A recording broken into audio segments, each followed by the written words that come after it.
looking at our issues. If we're continually having conflict around the same thing, is this our issue? Is it showing up with other people or just with that one person? Because sometimes we can project our issue or our hurt or our other experience onto that person, and we see everything through a certain lens. Welcome to Season 2 of Discussions with Derek and Susan. Join in the discussion as we talk about God's economy, leading yourself, managing friendships, and many more topics. Now, let's begin the discussion. Hello, welcome again to the second season of Discussion with Derek and Susan. In this series, we're talking about managing friendships, and today we want to discuss about how we can manage conflicts. Ooh, definitely.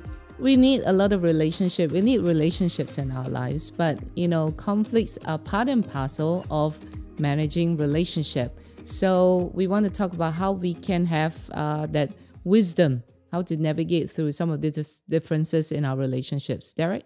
Yeah, I think, conflicts are part of life. And, the Bible says offenses will come. I mean, that's kind of a strong word for conflicts, but, we don't want to be easily offended, but conflicts are going to come. There's going to be times that we're challenged. There's going to be times that we need to work through stuff together in relationship. And I think we don't need to see that as a negative thing, because if we overcome conflict, we grow closer together. We learn more things about the other person in that. I think, men don't seem to have as much conflict.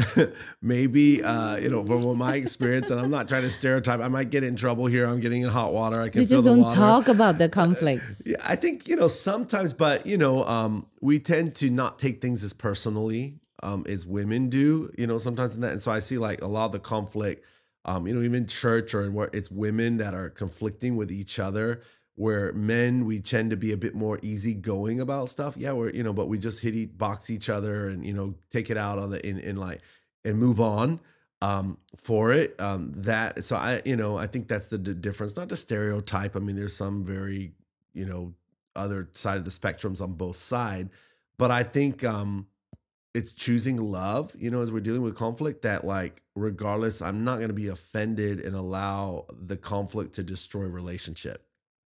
And we have different levels of relationship, but especially in a covenant relationship, and we have covenant relationship in marriage, we have covenant relationship, in business, we have covenant relationship in the kingdom. Like, are we going to allow a conflict to come in? And, most of the time I would say conflicts come from misunderstandings, where we're not communicating, or maybe we said something that was not sensitive and offended that person, all of that. So sometimes in dealing with conflict, we just need to love the person and not make a mountain out of a molehill, as they say, and not like make it bigger than it is. But then other times, if it's something that bothered us, or it's a conflict of values, it's a conflict of trust, then we need to talk about it. And the Bible tells us in Matthew 18 how to do that. We need to go to the person first, and we've talked about this a little bit, even whether it's a marriage or anything else. But go to the person and say, "Hey, what did you mean by this? When you said that hurt me. I was offended by that, Right. or whatever." And I find it, sometimes it's hard to do that. For men, like you say, we're probably more prone to just brushing it aside. But if we can't, and it's still bothering us, don't cut the person off.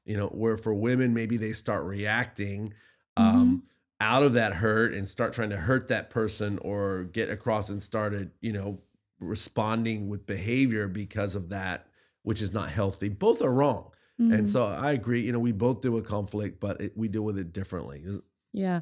May I add that there's, we don't have to address Yes, every you- conflict. Yeah. Right. I think if we do that, It's we'll go exhausting. crazy, Yeah, it's right? We exhausting. have no time for anything else. Yeah. So for people who are non-essential, people who are acquaintances, people who are, they're really not people whom you were allowed to influence your world and where you're going. I think sometimes we just have to let people be, and take a step back, right? Yeah. But I think we're talking about people who are important in our lives to some degree, that we allow certain influence to come. So those relationships, we want to fight for it, right? Yeah. So when we deal with conflict, what is the basis of management is that we want to salvage the relationship. Yeah. We're not taking revenge. We're not getting back at them, because that's the quickest way to destroy relationships. So so we channel that discussion in that direction. How do we salvage relationship when there's a conflict? So I think on all basis of relationship, there must be that mutual respect and love. Mutual respect and love. If it's not founded on that, what happens is when conflict comes, is your way or my way. Is if you hurt me, I'm gonna hurt you back. Yep. But love demands that we forgive. Love demands that we accept. Love Keeps demands no record of wrong. Keeps no records of wrong. Love demands that we communicate. Yeah. So when a conflict happens, we need to first communicate. I always say this, that it is important for us to understand before we seek to be understood.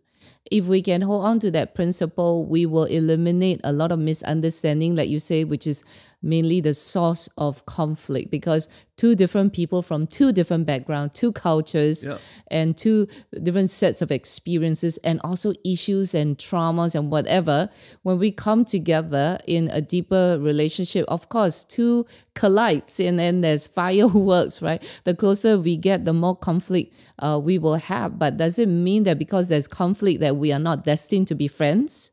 Not true. In fact, I know of friendships that started with a lot of conflict, and through fighting, they learn to appreciate one another, learn to see things from different perspectives, and they can be lifelong, life-transforming friendships. Yeah. And I think, what you mentioned is looking at our issues. If we're continually having conflict around the same thing, is this our issue? Is it showing up with other people or just with that one person? Because sometimes we can project our issue or our hurt or our other experience onto that person. And, we see everything through a certain lens. We interpret everything according to our heart and where we're at. And so if we're constantly seeing conflict around the same issue or the same emotion coming, I'm not appreciated, and this person, no one appreciates me. Whoa, take a step back again and look. What's the issue we need to work at, and not project on that person. And I think, some things we just need to pray and work out on our own and be gracious towards other ones. We're going to see each other as we walk together at our best, at our worst, on our good days, on our bad days. And, sometimes we just need to show grace. But if there's something that's a legitimate thing coming, going to that person, but not with the heart to attack them. You did this and you said this and, you hurt me. Yeah. And now I want to hurt you, even though we might not say that. But with the goal of, like you said, fighting for the relationship, the goal of restoration, of coming in like, hey, this is bothering me. I don't want this to become a wedge or to cloud our relationship. So I wanted to bring this to your attention and give that person a response. Like you said, seek to understand before pushing them to understand you. Yes. And look, and many times, I don't want to put a statistic on it, but I would say, 70, 80% of the time it is insensitivity, or we didn't hear correctly, or it was not intentional for that thing to happen. And, difference in personality, and, that person was just being sarcastic or joking. We took it personally, or we were serious, and at that point they weren't serious, and, we're wanting them to be serious, and we were in a different place. And so as we begin to do that, what happens? We begin to understand each other more. And if we love, we'll try to make those adjustments to minimize conflict. That's right. And I think that, when we voice some things out in the right way, we can get understanding in both ways. Like I remember there was once many years ago, I felt somebody did something and I felt disrespected. Yeah. Instead of brewing over it and try to bring, try and open the door for demons to bring in a lot of torment and, suspicion and all that, I went to speak to that person. I said, you did this and I felt disrespected. It may not be your intention. You see, choosing the right words in conflict management is so important, right? Yeah. Because by our words, we stir up or we cover. Yeah. So I say, I'm sure it's not your intention to disrespect me, because that person has shown me that there is no, it was not his way to disrespect me. It's never, So based on that, I made the conclusion that there must be something more. So when I said that he was in a better position to respond and say, oh, I didn't know by doing this, I have disrespected you. I can see why you are upset, Yep. So then we have a better understanding moving forward, and the friendship deepens. So communication in the right way, with the right intent, choosing the right words carefully, help us to have better understanding, and relationship deepens. Yep. So that is important for us to communicate. But many people don't communicate. Why? Because when they are hurt, they allow the situation to speak of their worth. Yeah. So when you don't feel yourself worthy in front of people, you don't want to speak up. Yeah. But if you have no question of your worth, then why can't you say things like, "Oh, Derek, you hurt me by doing this. Yeah. Yeah. When you said this, it makes me feel small." Yeah. Right? Actually, a lot of people feel small when things happen to them, when people do wrong things to them. But instead of owning up to it, they resist it, and they try to make themselves big by what? By being angry, by lashing out, by doing things to hurt the other person. Yeah. So you are actually displaying the very thing you're feeling, but not exactly what the person may be communicating. Yeah. So it's a setup, Yeah.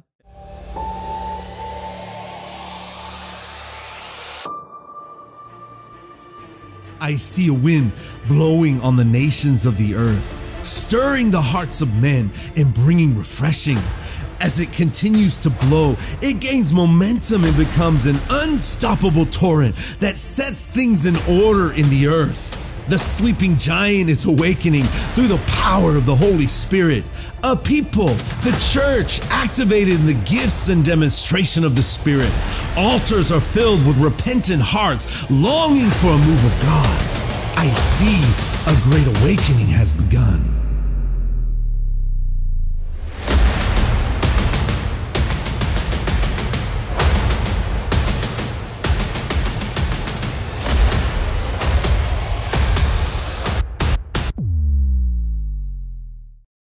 And I think, let's talk kind of flipping in it. We're kind of talking about us with the offense going to that person, and great story illustration.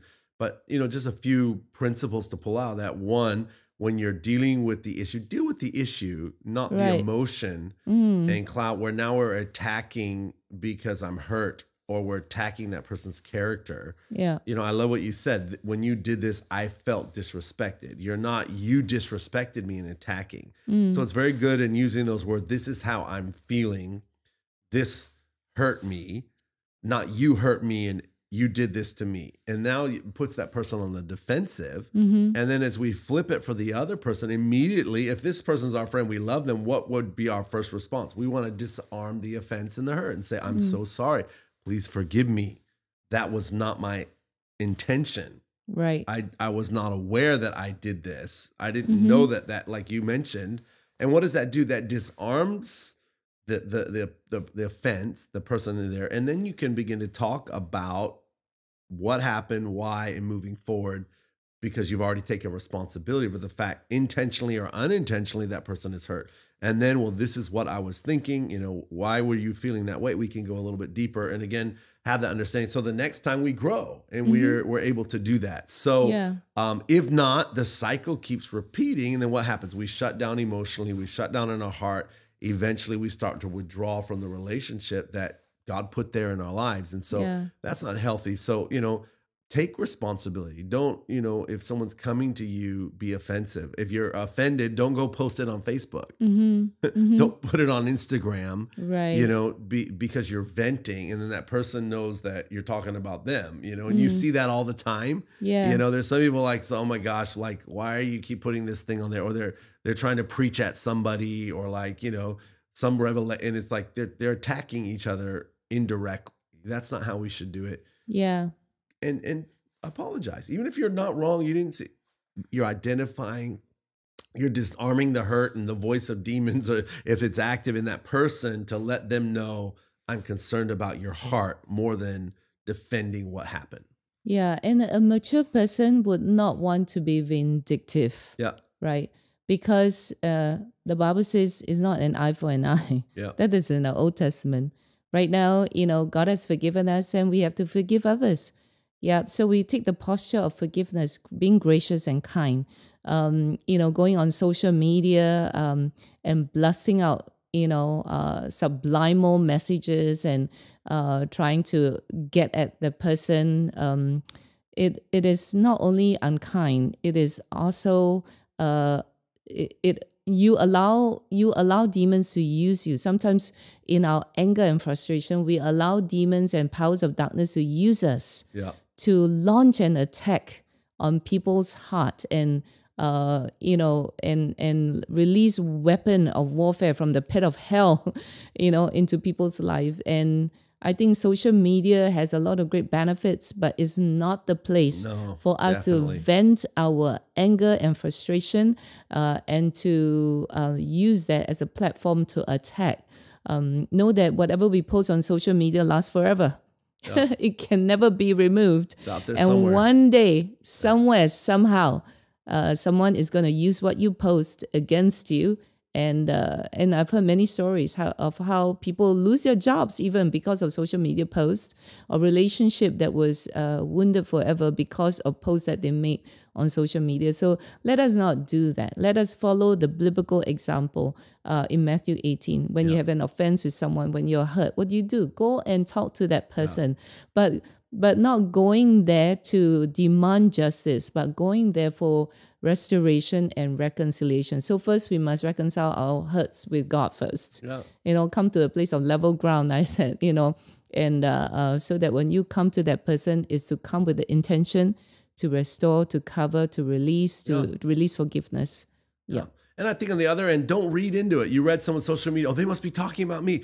This podcast is not because we're offended with any of our friends out there. You can also come to the other side where you're so sensitive and you're reading, and then you get conspiracy minded, of that. And there's no intention. It's basically a person just sharing their devotion or sharing their heart, but we think they're talking about us. And, we got to be careful not to get into conspiracy and not to share outward to other friends, not to talk about that person when we've not talked to them, not to come against their character. There's a saying, if someone will talk about you when you're not in the room, when you leave the room, they're going to probably talk about you also. Whoa. And so that's a very important statement. I think I said that wrongly. The same, if someone would talk about someone else when they're not in the room, when you leave the room, they're going to talk about you too. Let's not be that kind of people. Let's be gracious. Let's not lead into it. We've got to, life is too short. Let's love one another. Let's fight for a relationship. Let's not hold on to offenses. Be thick-skinned. Be strong in heart. But if there's things that are there for us, talk about it. Communicate. And both of us maturely dealing with it. And so we get closer and we can continue to run the race. Well, there you have it. How to deal with conflicts in your friendship. We hope this has been helpful. There's many more things we could talk about, but we're out of time in this episode. So we will see you in the next episode. Make sure you follow us on Instagram, Facebook. Share this with someone else. Subscribe to our YouTube channel. Share this with one of your friends. So, hey, come on, let's start relating together like this. If we are offended, please, let's do it healthily so we can grow together. We'll see you in the next episode. See you soon.